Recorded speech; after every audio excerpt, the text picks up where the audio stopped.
Journal après la réplique du Premier ministre, le projet du budget 2016 a été jugé recevable par la représentation nationale ce mercredi.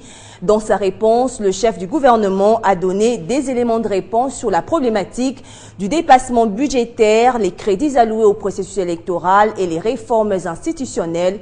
Reçu, le projet de la loi de finances a été envoyé à la Commission économique et financière de la Chambre basse du Parlement pour un examen en profondeur. Après l'entrée du président de l'Assemblée nationale Obé Binakou dans la salle de congrès du Palais du Peuple, le Premier ministre a été invité à prendre parole pour sa réplique aux différentes questions posées par les députés nationaux. Exercice démocratique à l'occasion du débat général, toutes les questions ont été abordées par les députés. Et ce mercredi, les rendez-vous ont été respectés pour la réplique de Matata Ponyo.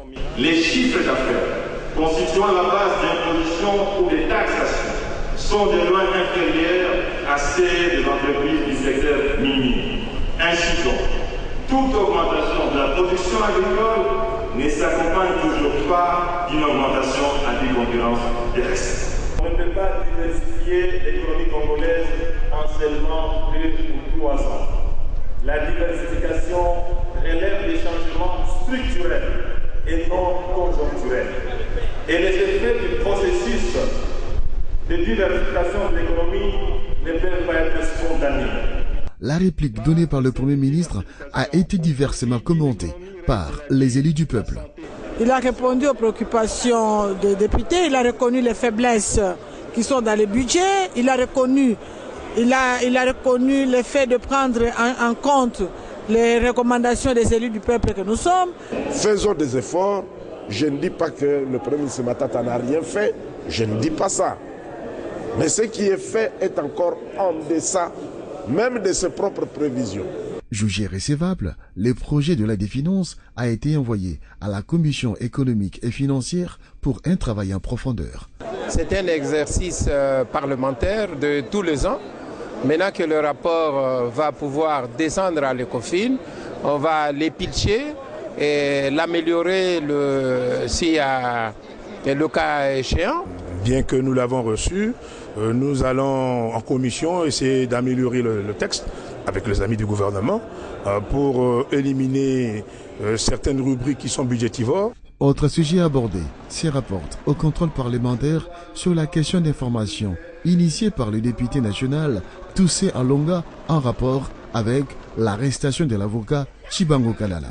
Après les éclaircissements du ministre de la Justice, le président de l'Assemblée nationale Obé Binakou Ndioko a initié la mise en place d'une commission devant statuer sur cette affaire. Projet du budget 2016, 82% des Quinois en sont favorables et le juge réaliste d'après un récent sondage réalisé par l'Institut Les Points.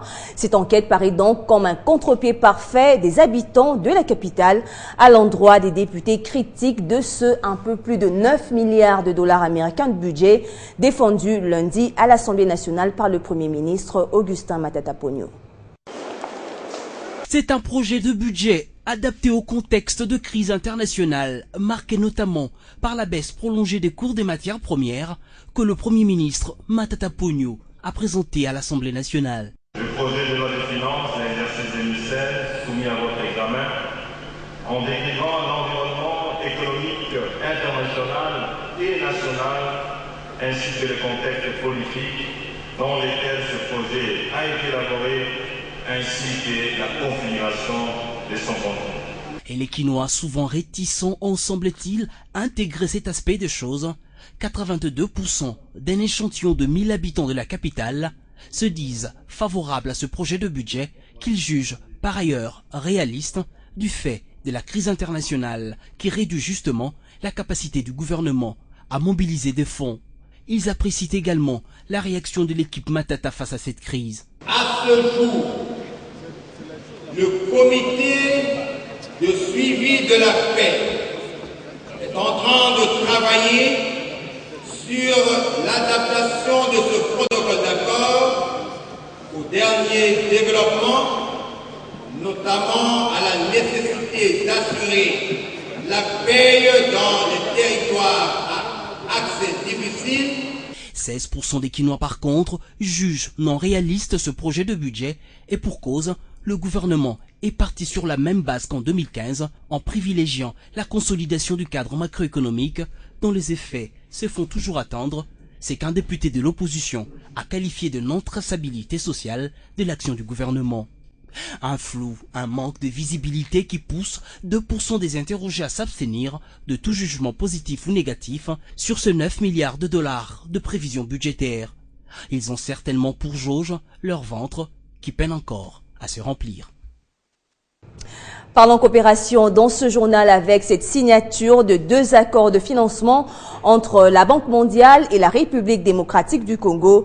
Le premier accord de 34 millions de dollars américains a pour objectif de faciliter le commerce transfrontalier en République démocratique du Congo. Le deuxième est estimé à 45 millions de dollars américains pour soutenir le secteur de développement. C'est dans ces bâtiments argentés que les 2 accords de financement doivent être signés. À l'intérieur, tout est prêt. Arrivent alors les différents acteurs directement liés à l'acte. Le ministre des Finances, celui du Commerce ainsi que le vice-ministre du Plan pour la partie RDC. La Banque mondiale, elle, est représentée par son directeur des opérations. Le premier accord est signé. Il est question des facilitations du commerce frontalier dans la région des Grands Lacs. Le coût est évalué à 34 millions de dollars américains.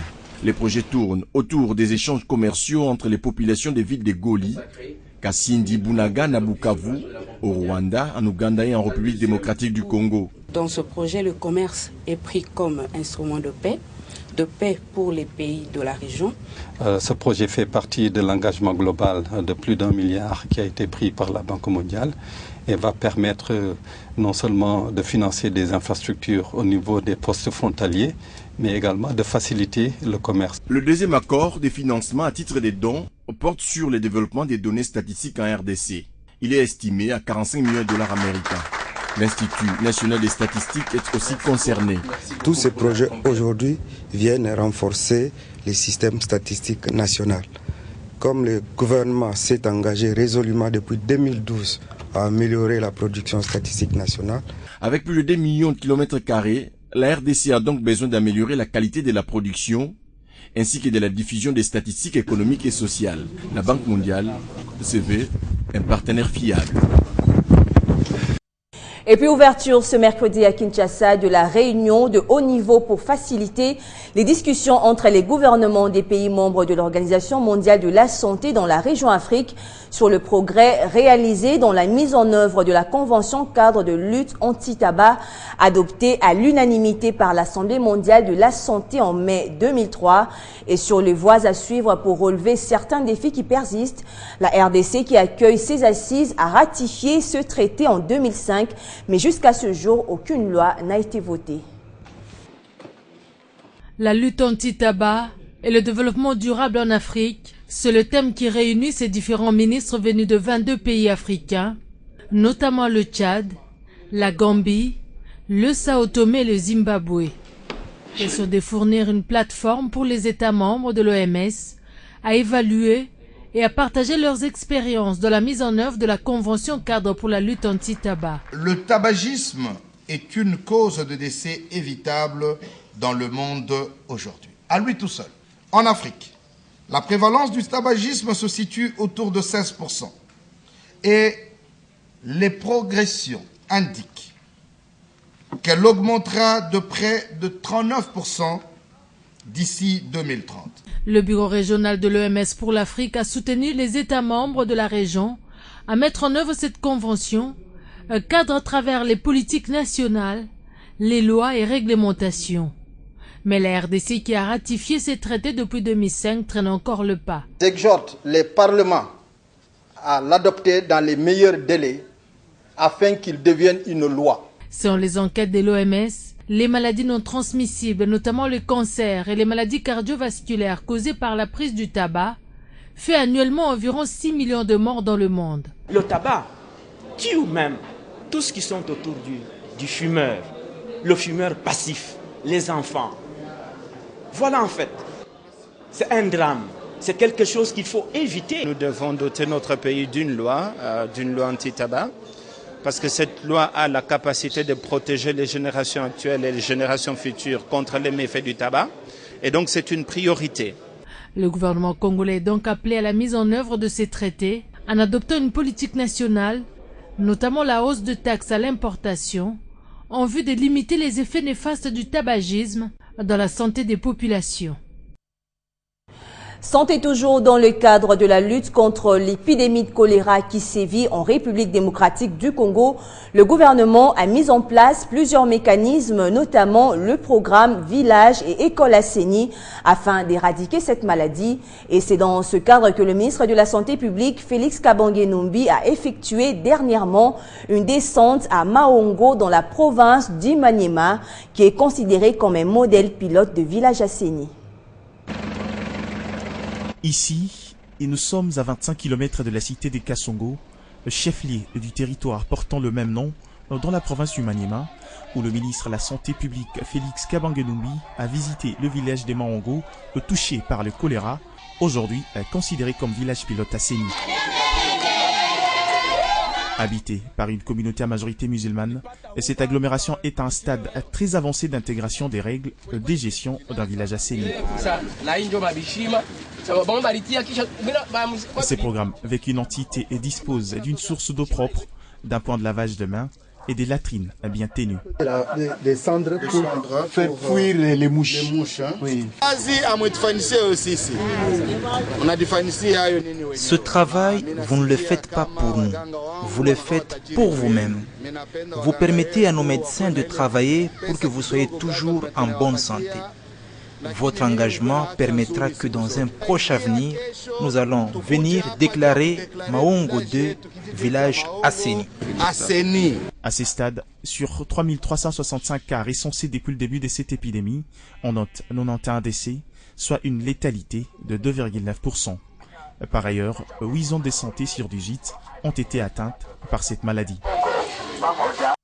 Autre chose à présent, les journalistes congolais à l'honneur dans une soirée de reconnaissance. Cela n'arrive pas tous les jours qu'ils soient honorés ainsi pour le noble travail qu'ils font. Franklin Chamala, récemment nommé vice-ministre du Plan, a tenu à remercier l'ensemble de la presse congolaise à l'occasion d'une cérémonie de reconnaissance pour l'accompagnement et le soutien dont il a bénéficié en sa qualité de communicateur de la majorité présidentielle. Les différents invités, en majorité les journalistes, sont déjà dans la salle.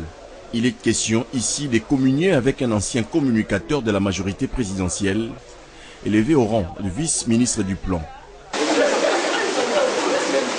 Le voilà qui entre. Il s'agit de Franklin Chamala.